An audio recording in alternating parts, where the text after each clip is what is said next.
Hello everyone, this is Komal Mathur, a legal intern at LEXIS and Company, and today I am going to present on the topic extradition laws in India. So every time an offender stealthily leaves India to take refuge in another country, the government of India starts all over again with its strategies to bring him back to the nation to stand him in the trial and punish him for his offense. The biggest question that pops here is that in such situation, do we need the laws of extradition, or whether such a relationship exists between India and other countries where the criminal or the person who had committed the crime has taken refuge. Recently, many cases of bank fraud and white-collar crimes have focused on this topic.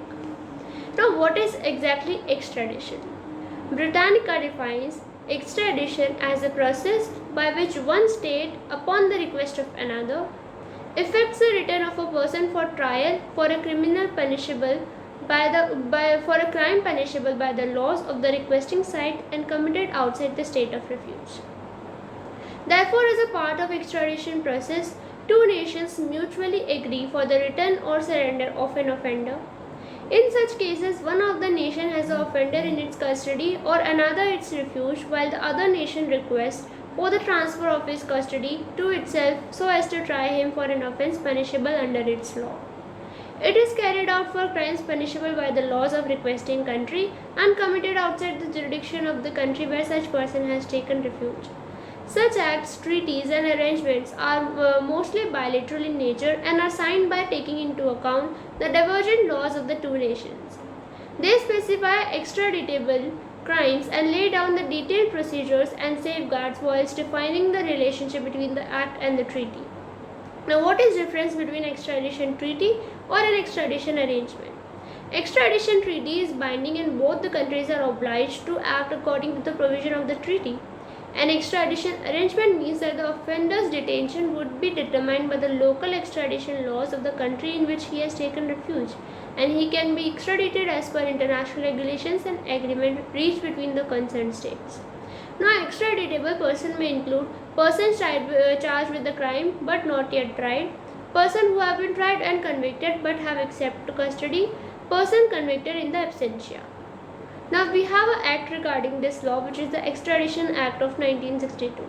In India, extradition is regulated by the Extradition Act of 1962, in which the extradition treaty is defined as a treaty, agreement or arrangement made by India with foreign state relating to the extradition of the fugitive criminals and includes any treaty, agreement or made before the 15th day of August 1947, which extends to and is binding on India. Now, what are the extradition offences under this Act? The Act under Section 2, Clause C provides a definition of extradition offence. In relation to a state with which an extradition treaty has been signed, the extradition offence is an offence provided for in the extradition treaty with that state.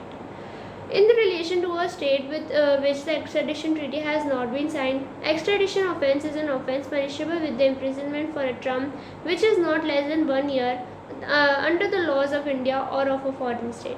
This is also called like composite offences. Now, what are composite offences?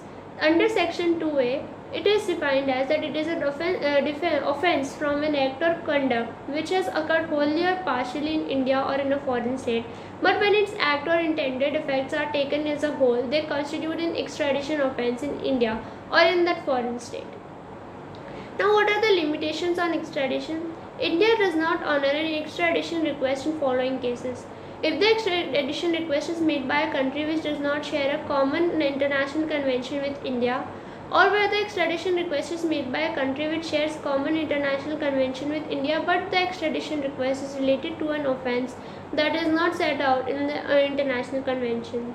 Now, Section 34A of this Act provides that if the government of India is of the opinion that the fugitive criminal cannot be surrendered or returned, it may decide to prosecute the fugitive criminal in India itself. So that's it for today. Thank you everyone. Have a nice day.